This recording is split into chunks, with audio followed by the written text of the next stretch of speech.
Près de 2 500 000 citoyens béninois pourront désormais détenir le acte de naissance. L'opération de distribution gratuite de ces actes a été lancée ce jeudi 25 juillet à la mairie d'Abomey-Calavi, un aboutissement du projet d'enregistrement à titre dérogatoire à l'état civil PEDEC. Cyril Goubedji, deuxième secrétaire général du gouvernement, revient sur les objectifs du gouvernement à travers cette opération.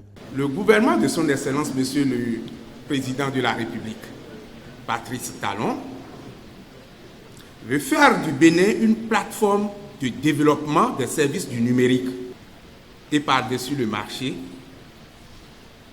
mettre en place un fichier central, un fichier national de l'état civil.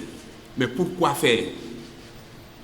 Faciliter la vie à nos compatriotes qui se trouvent pris en otage par un système administratif qu'ils ne comprennent pas, car ce système administratif leur complique la vie. Selon le préfet de l'Atlantique, ces objectifs du gouvernement sont une aubaine pour ces citoyens qui aujourd'hui bénéficient d'un statut juridique. Pour eux, cette opportunité inespérée sonne le glas de bien des déboires amers dus aux contraintes administratives qui les empêchaient de jouir pleinement de droits et autres avantages accordés aux autres citoyens en règle en la matière, tels que notamment l'établissement de la carte nationale d'identité, l'obtention d'un passeport, la délivrance d'un casier judiciaire ou de toutes autres pièces constitutives de dossiers à toutes fins utiles. Une opération pilote sur le processus de distribution des actes de naissance est prévue dans les 15 communes du pays. Le ministre de l'Intérieur, Saka Lafia, dans son discours de lancement, a invité toutes les autorités locales à contribuer à la réussite du projet.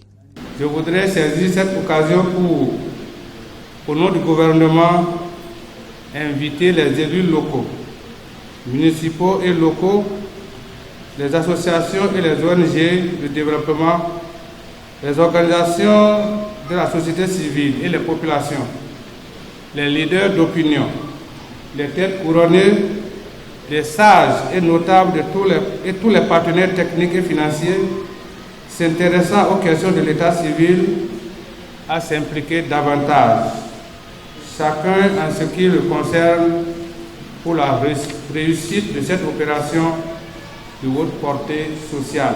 Les personnes concernées par cette opération doivent se rendre au lieu de naissance déclaré lors du recensement administratif à vocation d'identification de la population RAVIP pour le retrait de leurs actes.